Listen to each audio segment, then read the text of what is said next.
থাকবেই থাকবে। শুরুটা একটা গল্প শুনেন।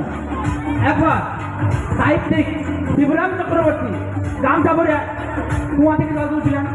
সেইটা দেখে একজন ভদ্রমহিলা এসে বলছেন, হ্যাঁ দাদা, আপনি এত বড় করে দিচ্ছেন, আপনার বাবা এত বড় লোক, দেখে আপনি একটা গামছা পরে জল তুলছেন।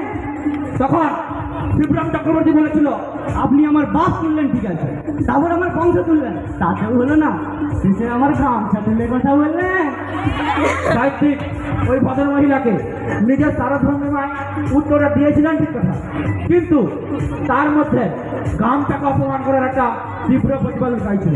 কিন্তু এখন ফ্যাশনের যুগ আছে, অনেকে আবার স্ট্যাটাস মেনটেন করার লেগে গামটা ছেড়ে তাহলে দিকে ঢুকছে। লাকি বল তাদেরকে প্রদর্শন করা গামছা আমাদের ঐতিহ্য বটে। কেন? রবি ঠাকুরের আমাদের জন্মদিন কবিতা আমরা পড়েছি, ধীরে ধীরে ছেলে মেয়ে নাহিবার কালে, গামছায় জল ভরি গায়ে তারা ঢালে, সকালে বিকালে কবু না হলে পরে, আঁচলে ছাকিয়া তারা ছোট মাছ ধরে। আবার ছেলে দোষণ কেন সুদ্ধা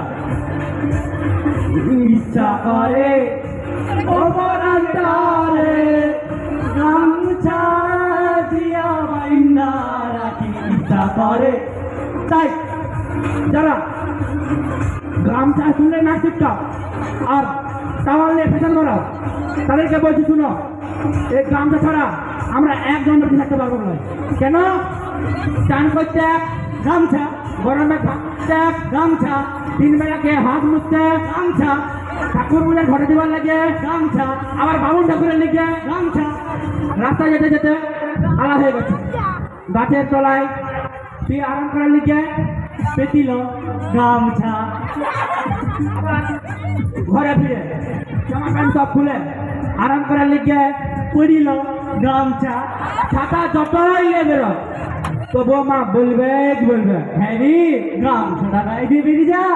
আবার ছানার জল ধরাইছে গামছা, মিয়াদের চান করার পর মাথার চুল ধুলাইছে বেদিল গামছা, মানে ন্যাচারাল হেয়ার ড্রায়ার হইল আমাদের গামছা। আবার কোথাও ঘুরতে যাবো, ব্যাগ বুঝাচ্ছ, ভোরের লোক আগে বলবে হ্যাঁ রে গামছাটা লিখু তো।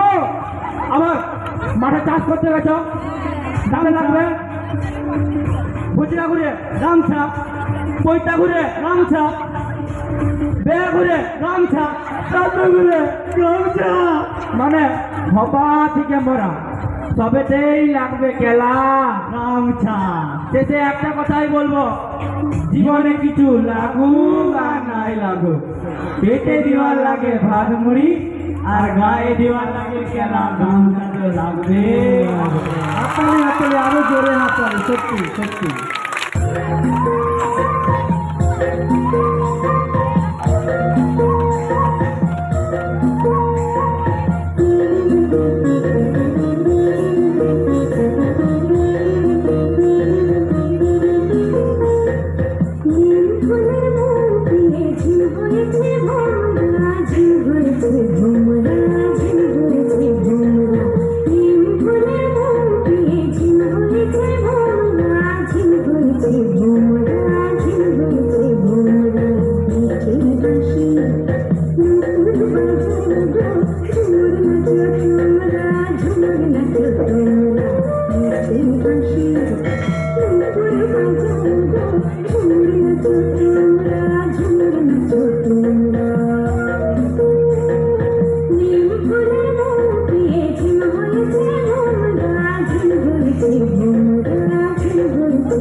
ঝিল হয়েছে ভোমরা ঝিল হয়েছে